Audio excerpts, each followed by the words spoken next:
Let's get practical. Stay tuned here, friends, as we make 2026 a year of growth.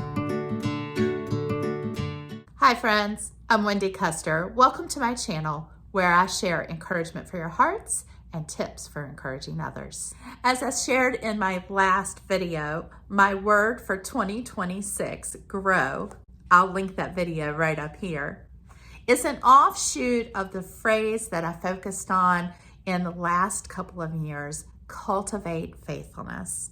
And I read about that in Psalm 37:3. When I set about to promote growth intentionally in my life, I found that one of the most practical steps I can take is to assess where I am currently. When I can pinpoint my location in certain areas of my life, that helps me to know where to set my goals. Our society has always put a great emphasis on setting resolutions or making goals in the new year. I suspect I'm like many of us in that I have a tendency to set big and lofty goals for myself, and then I overdo it in the first few weeks, become distracted, discouraged, and life gets busy. And somewhere along the middle of the year, or maybe even sooner, I've completely lost sight of those goals. This was my pattern for many years until God inspired me to start spending time on a regular basis, weekly or at least monthly, taking a look at where I stand in 4 main areas of my life. As I intentionally assessed my thoughts and feelings and even my actions, I was able to set more reasonable and attainable goals for myself, achievable goals that led me to tangible and measurable growth. I've been using this practice now for about 7 years. Sometimes I'm more faithful to it than others, but when I fall away from it, even for a few months at a time, it's an easy thing to pick back up without feeling like I failed.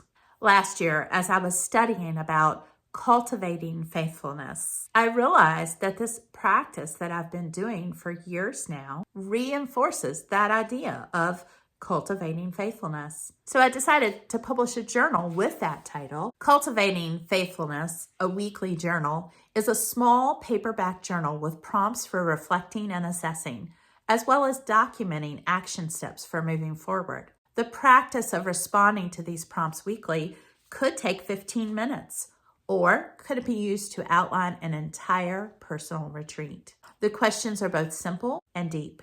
They are designed to be predictable, the same prompts every week, so that I fall into a pattern of thinking in terms of personal growth and development as a regular part of my life. I typically use this journal once a week as part of my quiet time, generally near the beginning of the week, but it would also work well as part of a Sunday reset routine. The beauty of the journal is its simplicity and ability to use it as it works for you. Each week includes prompts in 4 categories.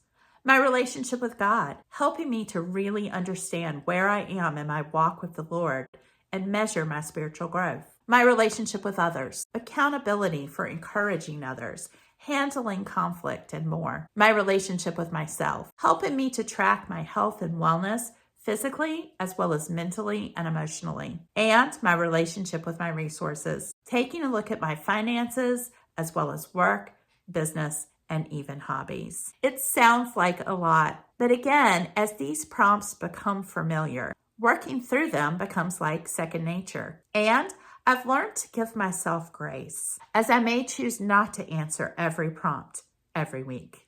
An additional feature includes a page for each week to record notes at the end of each day, so looking back at the end of the week is easier. The journal is set up for 12 weeks, and that's by design. Limiting the journal to 12 weeks at a time makes it seem less overwhelming. There is a clear ending that gives us the opportunity to look back and review at the end of a quarter and then start again fresh with a new journal. I've also designed a number of different colors for the covers, so you can choose a different cover for each quarter if you want. The journals are available on Amazon. I'll include the link in the description.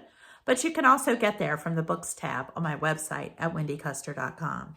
I hope you'll consider ordering one of these journals or just starting one of your own. I'm really looking forward to doing this together. In the next video, we'll talk through the first prompt in the section of my relationship with God. I hope you'll join me as we become intentional about cultivating faithfulness and making 2026 a year of growth. Until then, friends, encourage one another daily.